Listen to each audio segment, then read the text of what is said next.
ಎಲ್ರಿಗೂ ಕೂಡ ಸ್ವಾಗತ. ನೀವು ನೋಡ್ತಾ ಇದ್ದೀರಾ BMKYT ಚಾನೆಲ್. ನಾನು ಸುರಂಜನ್. ಸೊ ಇವತ್ತು ನಮ್ಮ ಟಾಪಿಕ್ ಏನು ಅಂದ್ರೆ India gets major power status. ಹೌದು, ನಾವು ಅಂದ್ರೆ ಭಾರತೀಯರು ಸೂಪರ್ ಪವರ್ ಅಲ್ಲೂ ಇಲ್ಲ ಮತ್ತೆ ಮಿಡಲ್ ಪವರ್ ಅಲ್ಲೂ ಇಲ್ಲ. ನಾವಿರೋದು ಮೇಜರ್ ಪವರ್ ಅಲ್ಲಿ. ಅಂಡ್ ಒಂದು ಸ್ಪೆಷಲ್ ರೀತಿಯ ಟೆಕ್ನಾಲಜಿಯನ್ನ ಯೂಸ್ ಮಾಡಿ ಈ ಲಿಸ್ಟ್ ಅನ್ನ ತಯಾರಿ ಮಾಡಿದ್ದಾರೆ. ಅಂದ್ರೆ ನಮ್ಮ ದೇಶ ಭಾರತಕ್ಕೆ ಒಂದು ಸ್ಪೆಷಲ್ ಟೈಪ್ ಆಫ್ ಪವರ್ ಅನ್ನೇ ಮಾಡಿದ್ದಾರೆ, ಅದೇ ಮೇಜರ್ ಪವರ್. ಅಂಡ್ ನಿಮ್ಗೆಲ್ಲ ಗೊತ್ತಿರಬಹುದು, ಲೋವಿ ಇನ್ಸ್ಟಿಟ್ಯೂಟ್ ಯಾವುದು ಏಷ್ಯಾದ ಹೈಲಿ ರೆಪ್ಯೂಟೇಟೆಡ್ ಇನ್ಸ್ಟಿಟ್ಯೂಷನ್ ಅವರು ಒಂದು ರಿಪೋರ್ಟ್ ಅನ್ನ ಪಬ್ಲಿಷ್ ಮಾಡಿದ್ದಾರೆ. ರಿಪೋರ್ಟ್ ಅನ್ನೋದಕ್ಕಿಂತ ಒಂದು ಇಂಡೆಕ್ಸ್ ಅನ್ನ ಪಬ್ಲಿಷ್ ಮಾಡಿದ್ದಾರೆ. ಅದರ ಹೆಸರೇ ದಿ ಏಷ್ಯನ್ ಪವರ್ ಇಂಡೆಕ್ಸ್ ಅಂತ. The most biggest continent population wise, economic wise, army wise. So ಅದು ಡಿಪೆಂಡ್ ಆಗುತ್ತೆ.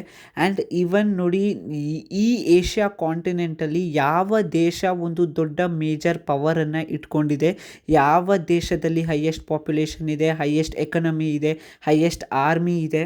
ಯಾಕೆ ಅಂತ ಹೇಳಿದ್ರೆ ಆ ಕಾಂಟಿನೆಂಟ್ ಅಲ್ಲಿ ಆ ದೇಶ ಆ ಇಡೀ ಕಾಂಟಿನೆಂಟ್ ಅನ್ನ ಲೀಡ್ ಮಾಡ್ತಾ ಇರುತ್ತೆ. ಅಷ್ಟೇ ಅಲ್ಲದೆ ಅದು ಅಷ್ಟು ಗ್ರೋ ಆಗುತ್ತೆ ಅಂತ. ಸೊ ನಮ್ಮ ದೇಶ ಭಾರತಕ್ಕೆ ಏಷ್ಯಾ ಇಂಡೆಕ್ಸ್ ಅಲ್ಲಿ ನಮ್ಗೆ ಥರ್ಡ್ ರ್ಯಾಂಕ್ ಸಿಕ್ಕಿದೆ. ಫಸ್ಟ್ ರಷ್ಯಾ ಮತ್ತೆ ಜಪಾನ್ ಬರುತ್ತೆ. ಅಂಡ್ ಈ ಏಷ್ಯನ್ ಪವರ್ ಇಂಡೆಕ್ಸ್ ಅಲ್ಲಿ ಆಪರೇಷನ್ ಸಿಂಧೂರ್ನ ಮೆನ್ಷನ್ ಮಾಡಿದ್ದಾರೆ. ಸೊ ಈಗ ನಾನು ನಿಮ್ಗೆ ಏನ್ ತೋರಿಸ್ತಾ ಇದ್ದೀನಲ್ಲ, ಇದು ಲೋವಿ ಇನ್ಸ್ಟಿಟ್ಯೂಟ್ ಅವರು ಪಬ್ಲಿಷ್ ಮಾಡಿರೋದು. ಇದನ್ನ ಈ ಪ್ಯಾರಾಮೀಟರ್ಸ್ ಮೇಲೆ ಬೇಸಿಸ್ ನ ಮೇಲೆ ಮಾಡಿರೋದು ರ್ಯಾಂಕಿಂಗ್ ನ. ಇಲ್ಲಿ ನಾವು ಬರೀ ಮಿಲಿಟರಿ ಶಕ್ತಿ ಬಗ್ಗೆ ಮಾತಾಡ್ತಾ ಇಲ್ಲ, ಆರ್ಥಿಕ ಶಕ್ತಿ, ಮಿಲಿಟರಿ ಶಕ್ತಿ, ಎಷ್ಟು ರೆಸಿಲಿಯನ್ಸ್ ಆ ದೇಶ ತಡ್ಕೋಬಹುದು, ಅಂದ್ರೆ ಎಷ್ಟು ಪ್ರೆಷರ್ ಅನ್ನ ಆ ದೇಶ ತಡ್ಕೋಬಹುದು, ಅವ್ರ ಹತ್ರ ರಿಸೋರ್ಸಸ್ ಎಷ್ಟಿದೆ, ಫ್ಯೂಚರ್ ರಿಸೋರ್ಸಸ್ ಎಷ್ಟಿದೆ, ಆಮೇಲೆ ಆ ದೇಶದ ಜೊತೆ ಬೇರೆ ದೇಶದ ರಿಲೇಷನ್ಸ್ ಹೇಗಿದೆ, ಹಾಗೂ ಫ್ರೀ ಟ್ರೇಡ್ ಅಗ್ರಿಮೆಂಟ್ ಆಗಿರ್ಬೋದು ಅಥವಾ ಬೇರೆ ರೀತಿಯ ಟ್ರೇಡ್ ಅಗ್ರಿಮೆಂಟ್ಸ್ ಆಗಿರ್ಬೋದು, ಇವರ ಡಿಫೆನ್ಸ್ ನೆಟ್ವರ್ಕ್ ಹೇಗಿದೆ, ಅಂಡ್ ಇವರು ಯಾವ ರೀತಿಯಾಗಿ ಇವರು ಬೆಳೀತಾ ಇದ್ದಾರೆ, ಇವರ ಗ್ರೋತ್ ರೇಟ್ ಎಷ್ಟಿದೆ, ಪ್ರತಿ ಒಂದನ್ನು ಕೂಡ ಆಧಾರವಾಗಿಟ್ಕೊಂಡು ಈ ಇಂಡೆಕ್ಸ್ ಅನ್ನ ಮಾಡಲಾಗಿದೆ.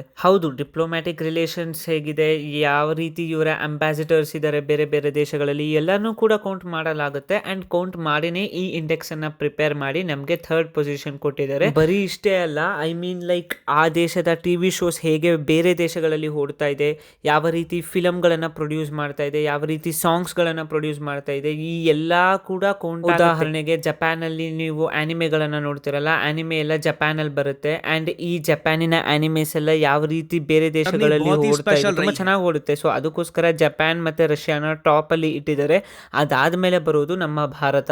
ನಾನು ಈಗ ನಿಮ್ಗೆ 2020 ಇಂಡೆಕ್ಸ್ ಅನ್ನ ತೋರಿಸ್ತಾ ಇದ್ದೀನಿ. ಅವಾಗ ನಮ್ಮ ಭಾರತ ಮಿಡಲ್ ಪವರ್ ಅಲ್ಲಿ ಇತ್ತು. ಅಂಡ್ ಇವಾಗ ನೋಡಿ 2025 ನಾವು ಮೇಜರ್ ಪವರ್ ಅಲ್ಲಿ ಇದೀವಿ. ನೋಡಿ, ನಾನು ನಿಮ್ಗೆ ಈ ಇಂಡೆಕ್ಸ್ ಅನ್ನ ತೋರಿಸ್ತಾ ಇದ್ದೀನಲ್ಲ, ಇದು 2020 ತೋರಿಸ್ತಿದ್ದು.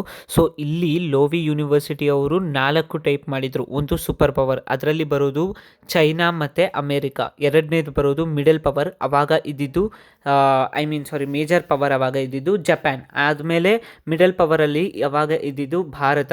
ಅದಾದ್ಮೇಲೆ ಬರ್ತಿತ್ತು ಮೈನರ್ ಪವರ್, ಅಂದ್ರೆ ಚಿಕ್ಕ ಪುಟ್ಟ ದೇಶಗಳು ಮಾತ್ರ, ಯಾರ್ದು ಇನ್ಫ್ಲೂಯೆನ್ಸ್ ತುಂಬಾ ಕಮ್ಮಿ ಇದೆ ಅಂಡ್ ಇವನ್ ಪವರ್ ತುಂಬಾ ಕಮ್ಮಿ ಇದೆ, ಉದಾಹರಣೆಗೆ ಪಾಕಿಸ್ತಾನ್. ಬಟ್ ಇವಾಗ 2025 ರಿಪೋರ್ಟ್ ಅಲ್ಲಿ ನಾವು ಭಾರತೀಯರು ಈಗ ಜಪಾನ್ ಅನ್ನ ಓವರ್ಟೇಕ್ ಮಾಡಿ ಮೇಜರ್ ಪವರ್ ಅಲ್ಲಿ ಬಂದಿದ್ದೀವಿ. 2014 ಇಂಡೆಕ್ಸ್ ಅಂತ ನಾನು ಏನು ನೋಡಕ್ ಹೋಗಿಲ್ಲ, ನನಗೆ ಗೊತ್ತೂ ಇಲ್ಲ ಅದು ಇದೆಯೋ ಇಲ್ವೋ ಅಂತ. ಬಟ್ ಸ್ಟಿಲ್ 2014 ಮುಂಚೆ ಏನಾದರೂ ನಾವು ನೋಡೋದಾದ್ರೆ, ನಮ್ಮ ಮೇಲೆ ಪಾರ್ಲಿಮೆಂಟ್ ಅಟ್ಯಾಕ್ ಆಯಿತು, 26/11 ಅಟ್ಯಾಕ್ ಆಯಿತು. ನಾವೇನು ಅದಕ್ಕೆ ಪ್ರಾಪರ್ ಆ್ಯಕ್ಷನ್ ತಗೊಂಡಿರಲಿಲ್ಲ. ಆ್ಯಂಡ್ ಆಲ್ಸೋ ನಮ್ಮ GDP ಕೂಡ ಅಷ್ಟು ಗ್ರೋ ಆಗಿರಲಿಲ್ಲ. ಬಟ್ ಇವತ್ತು ನಾವು ಪ್ರತಿಯೊಂದಕ್ಕೂ ಕ್ಲೀನಾಗಿ ಉತ್ತರ ಕೊಡ್ತಾ ಇದ್ದೀವಿ. ಎಕ್ಸಾಂಪಲ್ ಆಗಿ ಅದು ಆಪರೇಷನ್ ಸಿಂಧೂರ್ ಆಗಿರ್ಬೋದು.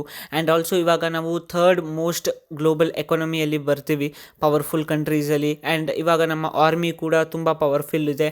ಆ್ಯಂಡ್ ಏನು ಪಾಕಿಸ್ತಾನವರು ಅಂತಿದ್ರಲ್ಲ, ನೀವು ನಮ್ಮ ಮೇಲೆ ದಾಳಿ ಮಾಡಿಬಿಟ್ರೆ ನಾವು ನ್ಯೂಕ್ಲಿಯರ್ ಬಾಂಬನ್ನು ಯೂಸ್ ಮಾಡಿಬಿಡ್ತೀವಿ ಅಂತ. ಸೊ ಇದನ್ನು ಕ್ಲೀನಾಗಿ ಎಕ್ಸ್ಪೋಸ್ ಮಾಡಿದ್ದಾರೆ ಇಂಡಿಯನ್ ಗವರ್ನಮೆಂಟ್ ಆ್ಯಂಡ್ ಇಂಡಿಯಾ, ಅಂದರೆ BJP government. And hats off to BJP. Because of BJPನೇ ನಾವು ಇವತ್ತು ಈ ರೀತಿಯ ಒಂದು ಪವರನ್ನು ಮೇಂಟೈನ್ ಮಾಡೋಕ್ಕಾಗಿರೋದು. ನೀವು ಕೇಳ್ಬೋದು, ಈ ಇಂಡೆಕ್ಸಲ್ಲಿ ಬರೀ ಇಷ್ಟೇ ಇದೆಯಾ ಅಂತ. ಇಲ್ಲ, ಈ ಇಂಡೆಕ್ಸಲ್ಲಿ ತುಂಬ ಇದೆ. ಈ ಇಂಡೆಕ್ಸಲ್ಲಿ ಭಾರತದ ಸ್ಟ್ರೆಂತ್ ಮತ್ತು ವೀಕ್ನೆಸ್ ಬಗ್ಗೆ ಕೂಡ ಮಾತಾಡಿದ್ದಾರೆ. ಮಿಲಿಟರಿ ಕ್ಯಾಪಬಿಲಿಟಿ ಮತ್ತು ಕಲ್ಚರಲ್ ಇನ್ಫ್ಲೂಯೆನ್ಸ್ ಯಾವ ರೀತಿ ಇದೆ ಅಂತ ನೀವು ಈ ಗ್ರಾಫ್ನ ನೋಡಿ ತಿಳ್ಕೊಬೋದು. And also free trade agreements ಬಗ್ಗೆ ಕೂಡ ಇಲ್ಲಿ ಮಾತಾಡ್ಬೋದು, ಅಂದರೆ ಎಕನಾಮಿಕ್ ವೈಸಲ್ಲಿ. ಆ್ಯಂಡ್ ಇವಾಗ ನಿಮಗೆ ಕೇಳಿ ಆಶ್ಚರ್ಯ ಆಗ್ಬೋದು. 50ಕ್ಕಿಂತ ಹೆಚ್ಚು ದೇಶಗಳೊಂದಿಗೆ ನಮ್ಮ ಭಾರತ ಫ್ರೀ ಟ್ರೇಡ್ ಅಗ್ರಿಮೆಂಟ್ ಅನ್ನ ಸೈನ್ ಮಾಡಿದೆ. ನಾವು ಮಿಲಿಟರಿ ಕ್ಯಾಪಬಿಲಿಟಿ ಮತ್ತೆ ಎಕನಾಮಿಕ್ ವೈಸ್ ಅಲ್ಲಿ ತುಂಬಾ ಗ್ರೋ ಆಗಿದೀವಿ. ಬಟ್ ಇಲ್ಲಿ ಏನು ಅಂದ್ರೆ ಫ್ಯೂಚರ್ ರಿಸೋರ್ಸಸ್ ಅಲ್ಲಿ ನಮ್ಮ ಭಾರತದ ಸ್ಕೋರ್ ಅನ್ನ ತುಂಬಾ ಕಮ್ಮಿ ಮಾಡಿಬಿಟ್ಟಿದ್ದಾರೆ. ಪರ್ಹ್ಯಾಪ್ಸ್ ಅವರು ಕ್ಲೀನ್ ಆಗಿ ಕ್ಲಿಯರ್ ಆಗಿ ಚೆನ್ನಾಗೇ ಹೇಳಿದ್ದಾರೆ. ಯಾಕಂದ್ರೆ ನಮ್ಮ ಹತ್ರ ತುಂಬಾ ಯುರೇನಿಯಂ ಅಥವಾ ಏನು ಹೇಳ್ತೀವಿ ರೇರ್ ಅರ್ತ್ ಮಿನರಲ್ಸ್ ಏನೂ ಕೂಡ ಡಿಸ್ಕವರ್ ಆಗಿಲ್ಲ ಆ್ಯಂಡ್ ಆಗಬೇಕು. ಅದಕ್ಕೆ ಗವರ್ನಮೆಂಟ್ ಇನ್ನೂ ಹೆಚ್ಚು ಡಿಸ್ಕವರ್ ಮಾಡಬೇಕು. They should take some actions. ಇಷ್ಟೇ ಅಲ್ಲದೆ ರೆಸಿಲಿಯನ್ಸಲ್ಲೂ ಕೂಡ ಕಮ್ಮಿ ಕೊಟ್ಟಿದ್ದಾರೆ. ಯಾಕಂತ ಅಂದರೆ ನಮ್ಮ ಡಿಫೆನ್ಸ್ ನೆಟ್ವರ್ಕಲ್ಲಿ ಸ್ವಲ್ಪ ಕಮ್ಮಿಗಳಿದೆ. ಅದೇನು ಅಂದರೆ ಡೊನಾಲ್ಡ್ ಟ್ರಂಪ್ ಅವರು ಮತ್ತೆ ಅವರ ಸ್ಟೇಟ್ಮೆಂಟ್ಗಳಾಗಿರ್ಬೋದು ಅಥವಾ ಕ್ವಾಡ್ ನೇಷನ್ಸ್ನ ಸಮ್ಮಿಟ್ ಆಗಬೇಕಾಗಿತ್ತು, ಬಟ್ ಅದು ಕ್ಯಾನ್ಸಲ್ ಆಗೋಯ್ತು. ಐ ಮೀನ್ ಲೈಕ್ ಇಲ್ಲಿ USA ಅವರು ಹೇಳ್ತಾ ಇದ್ರು ನಾವು ಮತ್ತೆ ಭಾರತ ಸೇರ್ಕೊಂಡು ಚೈನಾನ ಬೀಟ್ ಮಾಡ್ತೀವಿ, ಹಾಗೆ ಹೀಗೆ ಏಷ್ಯಾದಲ್ಲಿ ದೊಡ್ಡ ಪವರ್ ಆಗುತ್ತೆ ಅಂತ. ಸೊ ಇದಕ್ಕೆ ನಮಗೆ ಬರೀ -2.6% ಸ್ಕೋರ್ ಸಿಕ್ಕಿದೆ. ಈ ಸ್ಕೋರು ನೋಡಿ ನಮಗೆ ಡಿಫೆನ್ಸ್ ನೆಟ್ವರ್ಕ್ ಅಲ್ಲಿ ಸಿಕ್ಕಿರೋದು ಸ್ಕೋರು. ಬಟ್ ಅದೇ ಏನಾದರೂ ಕ್ವಾಡ್ ಸಮಿಟ್ ಆಗಿದ್ದಿದ್ರೆ, ಏನಾದರೂ ಆ ಸಮಿಟ್ ಎಲ್ಲ ನಡೆದಿದ್ದಿದ್ರೆ, ಮೀಟಿಂಗ್ಸ್ ಎಲ್ಲ ಆಗಿದ್ದಿದ್ರೆ ನಮ್ಮ ಭಾರತದ ಸ್ಕೋರ್ ಏನು ಇವಾಗ 40% ಇದೆಯಲ್ಲ, ಇದು 42 ಅಥವಾ 43% ಅಲ್ಲಿ ಇರ್ತಾ ಇತ್ತು. ನಮ್ಮ ಅಕ್ಕಪಕ್ಕ ಇರೋ ದೇಶಗಳು ಅಂದರೆ ನೇಪಾಳ ಆಗಿರ್ಬೋದು, ಬಾಂಗ್ಲಾದೇಶ ಆಗಿರ್ಬೋದು, ಇದೆಲ್ಲ ಕೂಡ ನಮಗೆ ಮೈನರ್ ಪವರಲ್ಲಿ ಬರುತ್ತೆ. ಆ್ಯಂಡ್ ಮಿಡಲ್ ಪವರಲ್ಲಿ ಪಾಕಿಸ್ತಾನ್ ಬರ್ತಾ ಇದೆ. ಅದೇ ನಂಗೆ ಆಶ್ಚರ್ಯ. ಇದು 16th ರ್ಯಾಂಕಲ್ಲಿ ಇದೆ ವಿತ್ ಸ್ಕೋರ್ ಆಫ್ 14%.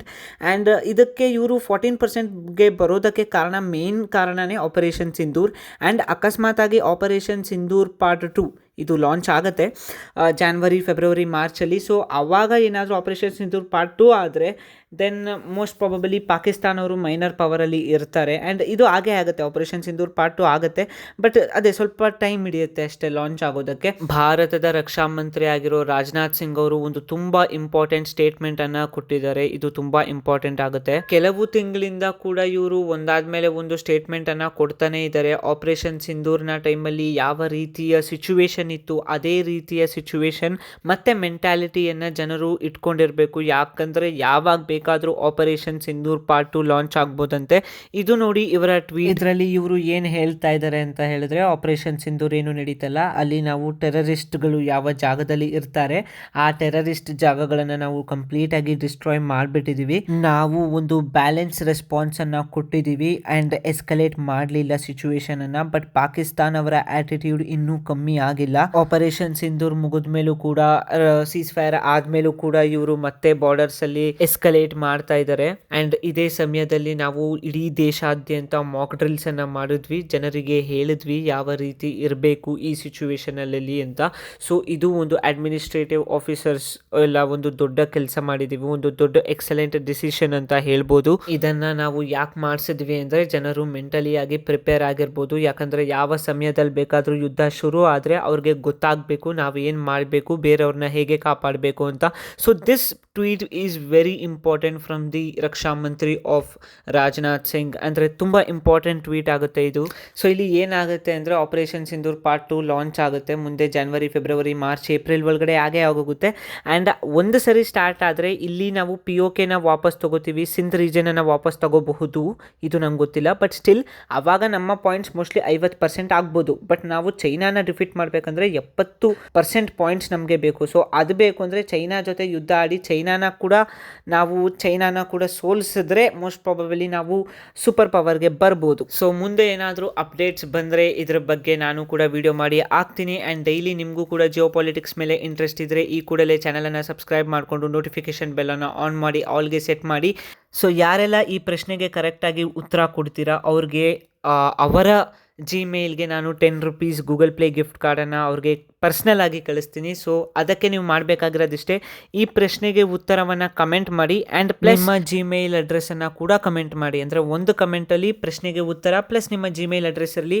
ಸೊ ಯಾರೆಲ್ಲ ಕರೆಕ್ಟಾಗಿ ಉತ್ತರ ಕೊಡ್ತೀರಾ ಅವ್ರಿಗೆ ಸಿಗುತ್ತೆ 10 ರೂಪಾಯಿ ಗೂಗಲ್ ಪ್ಲೇ ಗಿಫ್ಟ್ ಕಾರ್ಡ್, ಯಾರು ಒಬ್ಬರಿಗೆ ಸಿಗುತ್ತೆ. ಸೊ ಈ ವಿಡಿಯೋನ ನೋಡಿದ್ದಕ್ಕೆ ಧನ್ಯವಾದಗಳು. ಈ ವಿಡಿಯೋ ನಿಮಗೆ ಇಷ್ಟ ಆಗಿದ್ರೆ ಲೈಕ್, ಶೇರ್, ಕಮೆಂಟ್ ಮತ್ತು ಚಾನಲ್ನ ಸಬ್ಸ್ಕ್ರೈಬ್ ಮಾಡ್ಕೊಳ್ಳಿ. ಆಲ್ಸೋ ಸಿಗೋಣ ಮುಂದಿನ ವಿಡಿಯೋದಲ್ಲಿ. ಅಲ್ಲಿವರೆಗೂ ಜೈ ಜಗನ್ನಾಥ್, ಜೈ ಪಂಚಸಖ, ಜೈ ಶ್ರೀರಾಮ್, ಜೈ ಹಿಂದ್, ಜೈ ಭಾರತ್, ಜೈ ಕರ್ನಾಟಕ ಮಾತೆ, ಜೈ ಹಿಂದ್.